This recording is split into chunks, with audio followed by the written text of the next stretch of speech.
الو. صحيتو لا جونيس. صباح الخير في الاول، مساء الخير في الاول. واش ندير شويث. سي سا. جو me suis rappelé une histoire. تفكرت قصة محتاج ديال حكاية قديمت. Voilà, je vais être trilingue. Si vous voulez que je parle en anglais, je vais parler en anglais. محتاج ديال تذكرني تحكوا pendant les années de sang, raconter ça. Je vais raconter parce que ça se passait, mettons ça se passait à Alger ou ça se passait ailleurs, mais ça se passait dans une grande ville algérienne pendant le couvre-feu algéro-algérien, mais chi franco-algérien. Parce qu'il y a eu un couvre-feu algéro-algérien, il ne faut pas qu'on l'oublie, euh, pendant lequel apparemment le taux de natalité a grimpé mortellement, parce que les gens, les hommes, les pauvres, ne savaient pas quoi faire pendant leur nuit de veille, fait qu'ils se reproduisaient. C'est toujours comme ça que ça se passe. Ça fait que ce qui se passait, c'est que le couvre-feu, nous on racontait ce genre d'histoire parce que vous savez, les gens qui savent rire d'eux-mêmes, non, de leur misère, etc., c'est des gens qui sont, primo, ça les relâche par rapport à leur peur, etc. Et on racontait énormément de blagues sur le terrorisme, sur les militaires, sur les islamistes, sur ceux d'une manière ou d'une autre qui causaient une certaine violence dans la société, sur les bandits aussi. Et celle-là est tragique quand même. Mais en même temps, je vais partir sur une autre digression historico-pédagogique. Donc, le couvre-feu se passait, mettons, pour les gens d'Oran, je connais pas très bien Oran ou de Constantine ou d'Annaba ou de Tamnaraset. Tamnaraset, je connais un peu plus.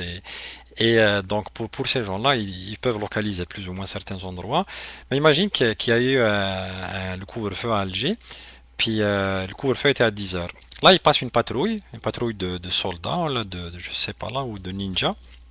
Les ninjas, c'est les brigades masquées qui étaient utilisées, ce qu'on appelle la BMPJ, la brigade mobile de la police judiciaire d'Alger. Donc, c'est des forces combinées entre les militaires, les gendarmes et la police. Et, euh, et donc passe comment dire, l'estafette ou comment on appelle ça, la voiture des flics.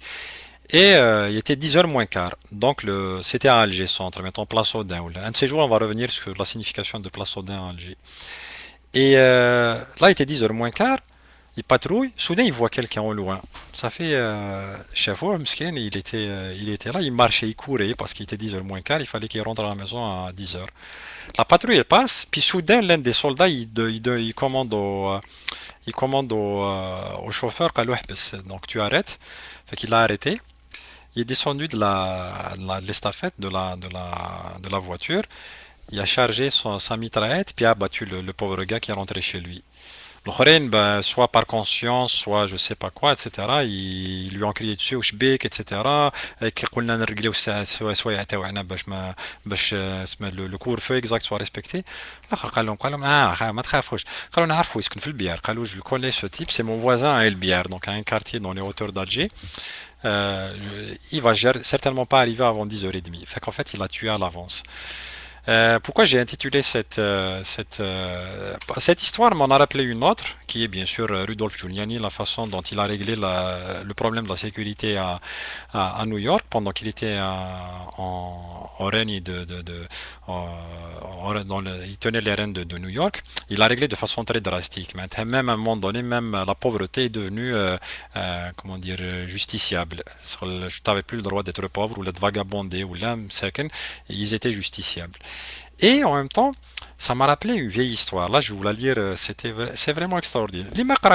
Là, je suis rendu à le relire. Et puis ce livre-là, quand on le lit ce livre, c'est un grand recueil. Quand tu le lis à 20 ans ou là, et quand tu le lis à mon âge, donc plus vieux, ça fait deux impressions différentes. Je vais vous raconter un épisode du règne des Omeyyades. Comment dire, donc ceux qui ont pris le pouvoir des mains de Ali. À un moment donné, il y a eu Ali qui était en même temps le gendre et le cousin du prophète Mohammed. Et, euh, et donc, la façon dont à un moment donné, il s'est passé des choses, le chef de la patrouille, c'est ça. Donc, je vous racontais l'histoire, ok? C'est vraiment très, très intéressant. Et pourquoi j'ai mis donc tolérance zéro, c'est un peu à cause de ça. Ce qu'on appelle les victimes collatérales ne sont pas décomptées dans l'histoire. Et il y en a eu des centaines de milliers. y compris en Algérie ces 10 dernières années, y compris bien sûr en Algérie pendant la guerre d'indépendance et la post-indépendance aussi, pendant que les gens se faisaient torturer pour une raison ou une autre. Les bro-bros parce qu'ils étaient des berbéristes, les islamistes parce que c'est des islamistes, certains d'entre eux du moins, les communistes parce que c'est des communistes, etc., etc. Ce qu'on appelle les victimes collatérales. Donc à un moment donné, il s'est passé, il y avait à Basra, donc à Bassora, la ville irakienne, il y avait énormément de Umayya n'arrivait pas à, mettons, à mettre de l'ordre à Basra. Fait que la seule personne qui avait envoyé, c'était Ziyad. Donc il avait envoyé Ziyad à Basra. Il l'a envoyé au mois de Jumada premier de l'an 45 de l'Hijra. Il dit, il prit aussitôt les rênes du gouvernement et rétablit l'ordre dans la ville. Les voleurs et les vagabonds ne furent pas emprisonnés, ils furent tous mis à mort. Les voleurs et les vagabonds. Donc c'est pour ça que ça m'a rappelé Rudolf Giuliani, pour dire que l'histoire, les gens qui disent que c'est pas vrai, je me souviens plus qui m'a dit une fois qu'elle est tuée un sans frontiériste, mais l'histoire se répète partout quasiment de la même façon. Les voleurs et les vagabonds ne furent pas emprisonnés, ils furent tous mis à mort. Le soir, وبعد اقول لكم le titre du livre pour dire parce que الناس يقول لك قريتوا في tel livre كتبوا telle personne etc. Non, c'est l'un des bouquins d'histoire que chaque entre guillemets musulman croyant ou non croyant pratiquant ou non pratiquant devrait avoir lu au moins une fois dans sa vie. Parce que c'est gros comme volume, mais comme je dis quand je l'ai lu à 21 ans ou à 22 ans je me souviens pas, et quand je le lis maintenant avec le recul de centaines d'autres bouquins lus pour l'histoire, ça fait une grosse différence. Donc, Talik, le soir, à la prière du coucher qu'il accomplissait dans la mosquée, il faisait réciter par l'imam entre les deux prosternations la sourate de la vache, donc sourate al-Baqarah. Puis il prolongeait encore un peu la prière. Il rentrait en chez lui et envoyait la garde pour parcourir la ville. Elle avait l'ordre de tuer quiconque elle rencontrerait dans les rues, attendu que, suivant l'opinion de Ziyad, tout le monde devait avoir terminé ses affaires à 7 heures de la nuit. À 7 heures de la nuit. Dorénavant, les malfaiteurs n'osaient plus se montrer dans les rues, bien sûr. Une nuit, la patrouille trouva un bédouin assis dans une place publique et gardant ses moutons.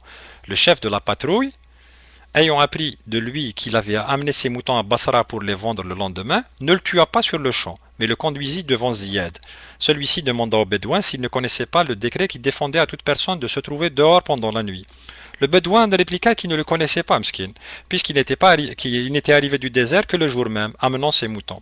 Je crois, reprit Ziyad, que tu dis la vérité, mais je ne peux pas souffrir que les ordonnances de police que j'ai établies dans ma province soient violées, car demain il y aurait un autre qui ferait comme toi. Je vais donc te tuer, et si tu meurs innocent, tu auras le mérite du martyr. Cela vaut mieux que si mes lois subissaient une atteinte quelconque. Et Ziyad le fit mettre à mort. Voilà. Donc, c'est un peu ça. Donc, je commençais par une blague. C'est vrai que mes vidéos ou là, mes messages ou là, s'il y en a, sont très concis, etc. Et des fois, je devrais revenir là-dessus. Le livre, pour ceux qui ne l'ont pas lu, bien sûr, après, on reviendra, c'est-à-dire, il ne faut pas parler de Dean, etc. En fait, Dean, c'est une question d'histoire aussi, et la façon dont elle est parvenue aux êtres humains. Bien sûr, on reviendra là-dessus une autre fois, comme je dis à chaque fois. Le livre, c'est Tabari. Là, je suis rendu au volume 2, la chronique Histoire des prophètes et des rois, où il raconte les différents règnes et des trucs, et bien sûr les batailles fratricides qui ont eu lieu. C'est incroyable. Les gens ne savent pas à quel point, parce que ce qu'on appelle aujourd'hui les pays occidentaux, la dernière fois j'ai contredit ça, je reviendrai encore une fois là-dessus, et il s'imprègne un peu de la tragédie grecque. Il s'est passé une mythologie et une tragédie orientale ou la musulmane ou la arabo-musulmane, bien qu'elle ne soit pas qu'arabe, mais il s'est passé une tragédie extraordinaire, duquel on pourrait tirer des Homères, des Odyssées et des Iliades. C'est quand même incroyable. Fait que, donc, c'est ça. La chronique de Tabari, elle se trouve, j'en ai lu une bonne partie en arabe, Bekri, mais elle a été traduite. Là, ça c'est la traduction de Hermann Zotenberg. Ça a été traduit du persan. Et pour avoir lu une partie de la version arabe, euh, elle est très très fidèle. Elle est plus que fidèle. Elle est quasi littérale là. C'est quand même incroyable. Donc انا نقول الناس اللي ما قراوش اللي يقراو غير في السنة ولا في القرآن etc. Il manque un grand bout de l'histoire à laquelle ils veulent s'identifier. Il manque un très grand bout parce que il y a moyen de relativiser énormément de choses s'ils voulaient. Mais bon, il faut le vouloir, il faut le chercher, il faut fournir des efforts. Parce que sinon, ça tourne en rond. Et on est les meilleurs, ou on est les victimes, etc., etc. Hadi, il y a pour le moment. Je pense que je vais revenir là-dessus une autre fois, mais je vous citerai des histoires comme ça de temps en temps de certains livres que je lis. Ça, c'est tout. Bye.